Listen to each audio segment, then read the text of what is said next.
Hello, I'm Sherry Sturman, Director of Crayola Education. Welcome to Crayola's The Art of Learning program. Art helps children learn about all sorts of topics. Today, we're going to talk about how kids learn through unplugged coding. So grab some art supplies and get ready for a hands-on learning session. I'm thrilled to introduce today's guest, Josh Funk. Josh, you're a software engineer and a children's book author. What inspired the story and the characters in How to Code a Sandcastle? How to Code a Sandcastle is about a little girl named Pearl and her robot Pascal, and the two of them use coding to build a sandcastle. Coding is really just logic. There are a series of events, sequences of events that you have to do to build a sandcastle, like gathering up sand and putting it in a pile and shaping it and decorating it. And all of those things are things you have to do when building a sandcastle, but you can also do them as steps in a sequence as if you were coding. So I think that is really how I came up with the idea for how to code a sandcastle. I took the idea of building something that is familiar for kids. I mean, kids, what do kids build? They like to build with blocks. They like to build snowmen. They like to build sandcastles. And I thought it would be exciting to look at building a sandcastle through the lens of coding. Coders have a fun term for learning from mistakes. Tell us what debugging the code means and why it's so important to think of mistakes as learning opportunities instead of failures. Debugging actually is a term that comes from, I believe it was Grace Hopper, who was a pioneer in computer software engineering and coding. She worked for the Navy for a very long time, about 50, 60, 70 years ago. She actually found a moth that was in the computer, which was causing some problems. And that is where the term debugging came from. But it has grown to become any time that you're trying to fix a problem in your code. And coding is something, just like anything in life, where you usually don't get it right the first time, whether it's trying to build a sandcastle or whether you're working on a recipe for cookies. It's something that there's often a lot of trial and error. Coding is something that takes time to learn, but also even if you're an expert in coding, you still make mistakes. And when you actually run the code, it doesn't always do what you intended it to do. So debugging is trying to fix all of the little problems, the little bugs, and make your code work the way it's supposed to. I love that story. She found a real bug, a moth, in the computer. That's great. Coding can be used to build anything, including a sandcastle. Josh, please read the book. Our viewers are so eager to hear you present your story. All right, this is How to Code a Sandcastle. And I wrote the book, and it was illustrated by Sara Palacios. Let's see. So this is the title page here.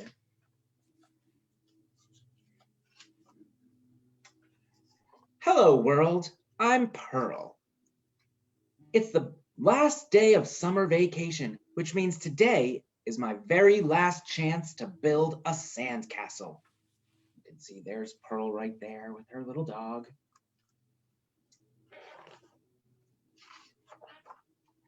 I've tried every single day, but something always ruins it.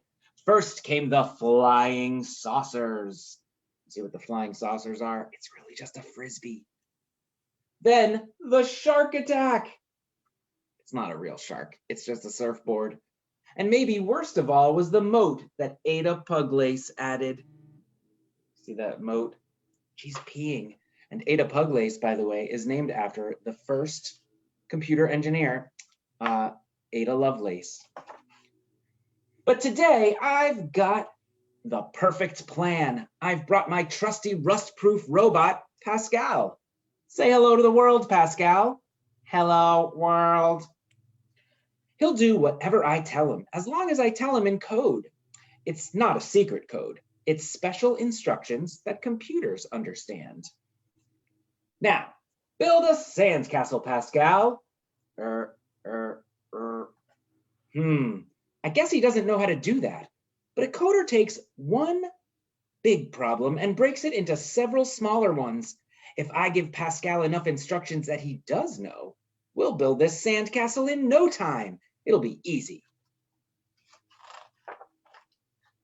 Small problem number 1. Find a place to build.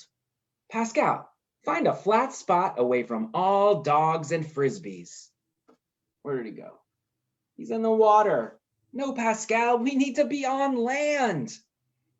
Uh-oh, where is he now? That's too far.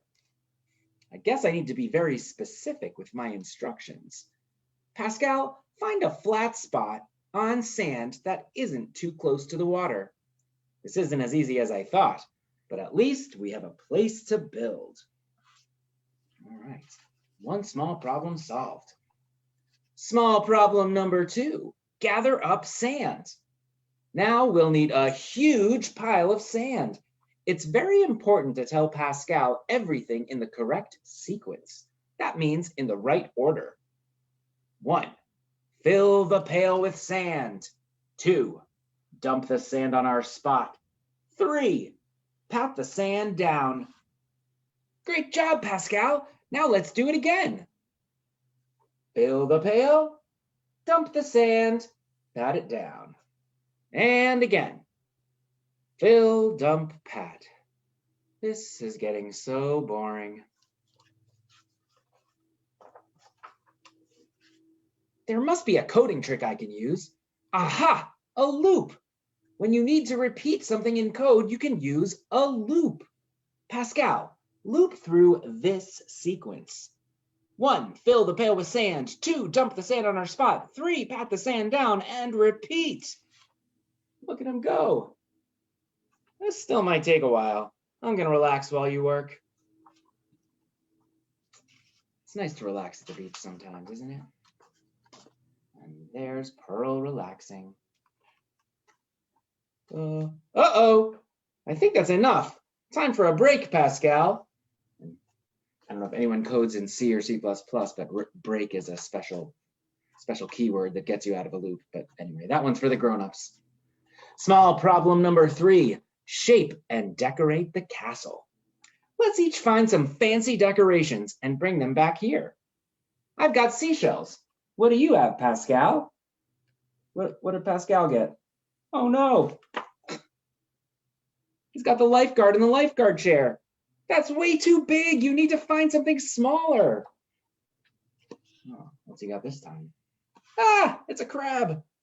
We need something that isn't moving. All right, how about now? It's a baby's pacifier. Pascal, that's not ours. Look, the baby's crying. Maybe I need to give him better instructions. An if then else should do the trick. If the item you see is small and doesn't move and doesn't belong to anyone, then bring the item back to the castle. Else, find something different. Let's see if it worked. Oh, look what he's got now. Perfect. Let's shape the castle and decorate. Here they are, shaping the castle, decorating. Don't worry at all about that ominous wave in the background. Now our castle is finally finished. Wait here, I'll be right back with some toys.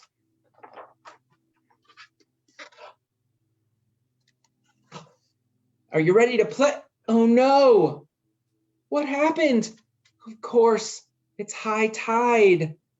Oh, and our castle, it's all gone. Look who's back. It's Ada Puglace. Go ahead, P. You can't make a moat today. Wait, a moat? A moat would have protected the castle from the tide. If only I had thought of a moat earlier. It took half the day to figure out how to code a sand castle. But hold on, I already wrote the code to build a sand castle. I can easily use all that code again. 1, find a place to build. 2, gather up sand. 3, shape and decorate the castle. But we're not done. Now we've got a new problem. What's the new problem? Small problem number 4. Build a moat. I think a new sequence should solve this small problem, and I know how to write one of those. Let's try 1, dig around the outside of the castle. 2, fill the pail with sand. 3, empty the pail away from the castle. And now we need to repeat that until we've gone all around the castle. I know, another loop. And there it is, another loop all the way around. That's enough, Pascal. Hooray! Our castle is finished and safe from the ocean. Let's play. Hey, Pascal, now that we know how to code one sand castle, we can code an entire kingdom.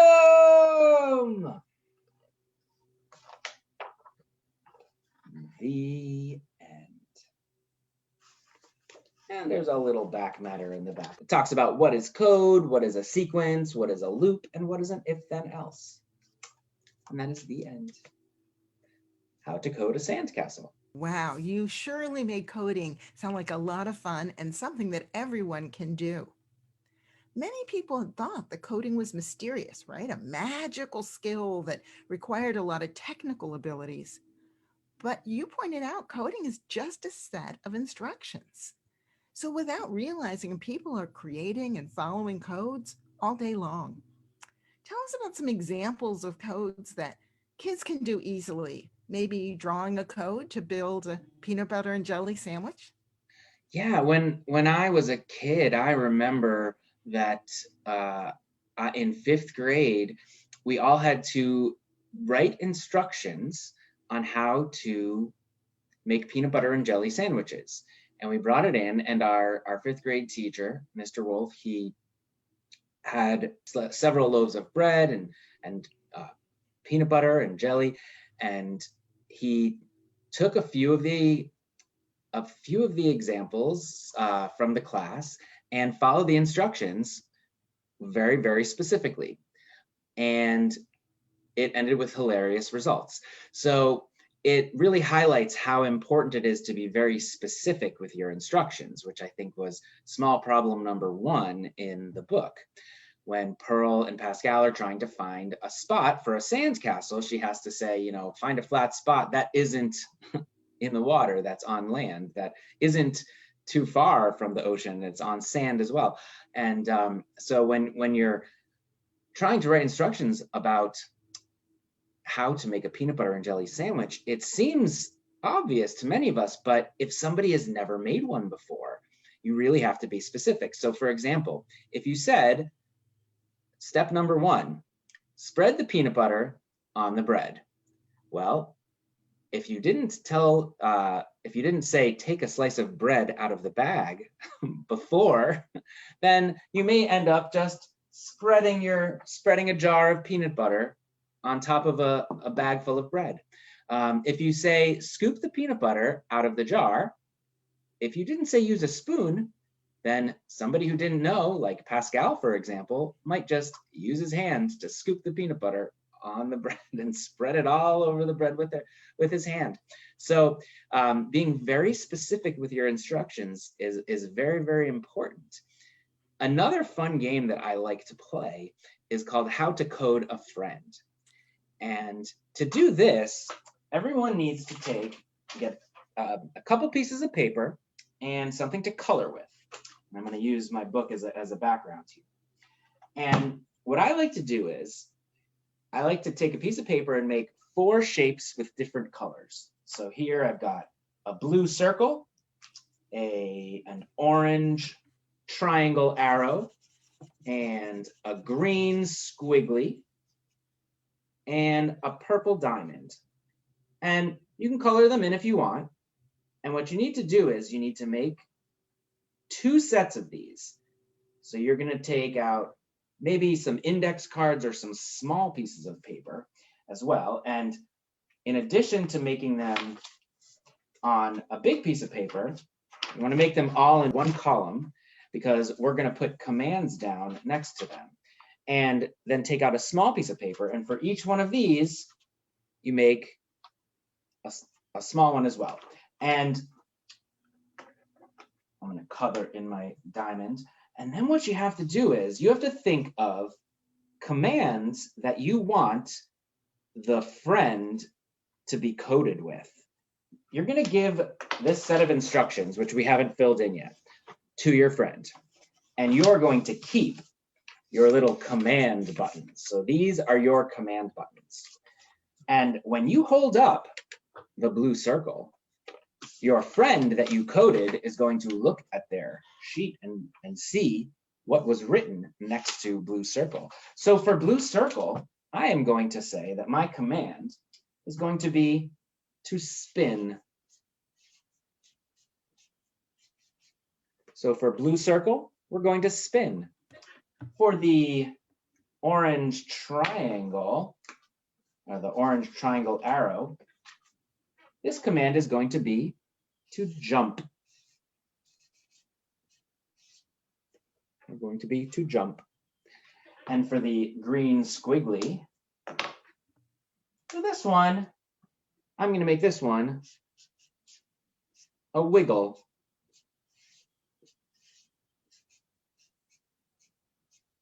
And you can make these commands whatever you want. You could make them that they have to go make a beeping sound. You could say they have to stand on their head, if they can do that. You could say you have to juggle balls. Who knows? And then for this last one, I'm going to make my command sing. So we've got spin, jump, wiggle, and sing. And so these are my commands, and I am now the robot friend. And Miss Sherry, she is going to program me by telling me what to do by holding up the command buttons. So what's the first command that you've got for me?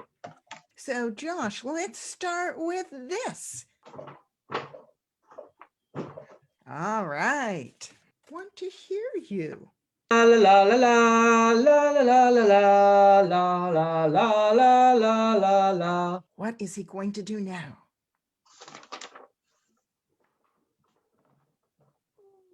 And what is this symbol?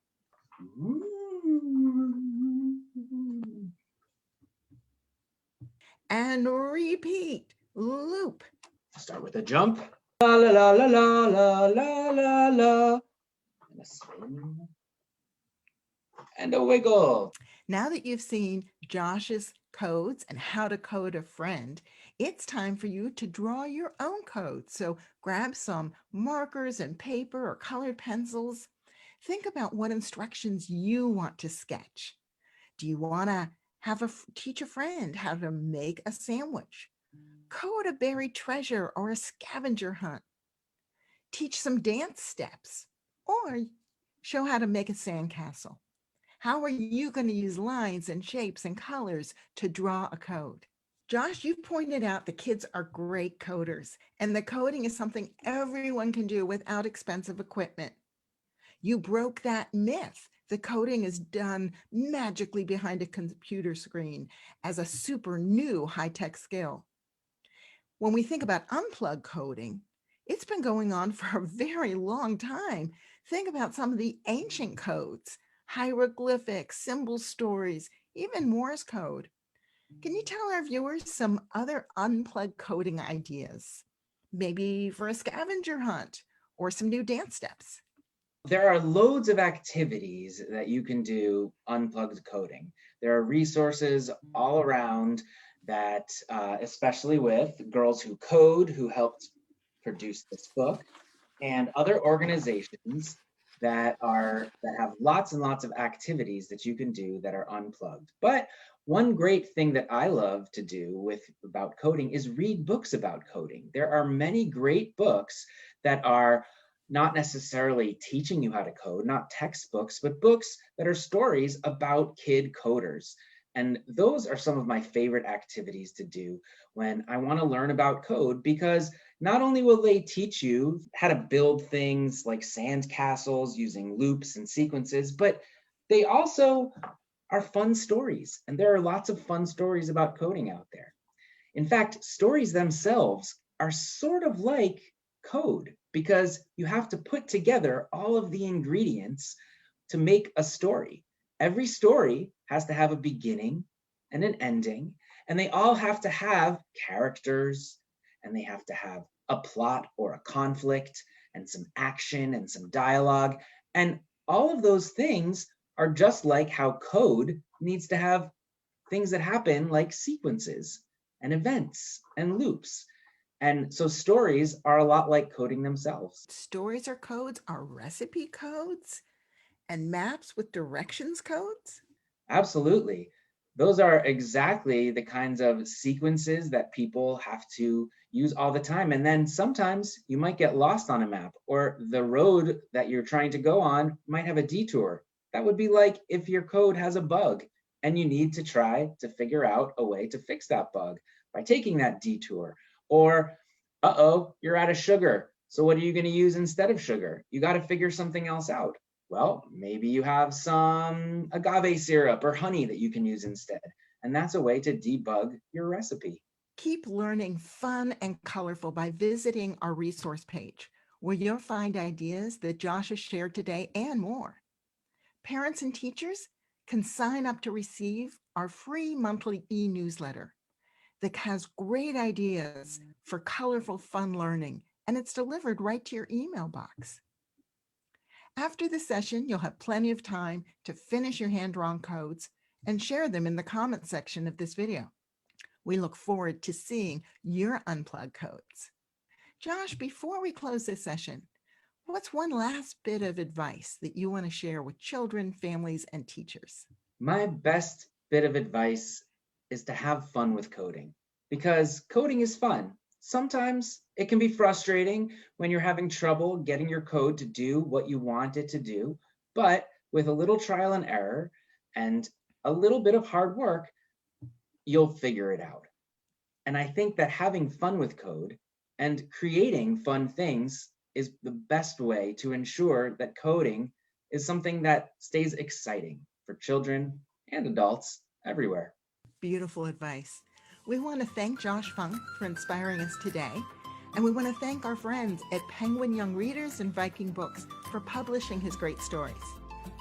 And we want to give a special thanks to all of you who have joined us today. Bye. Keep coding.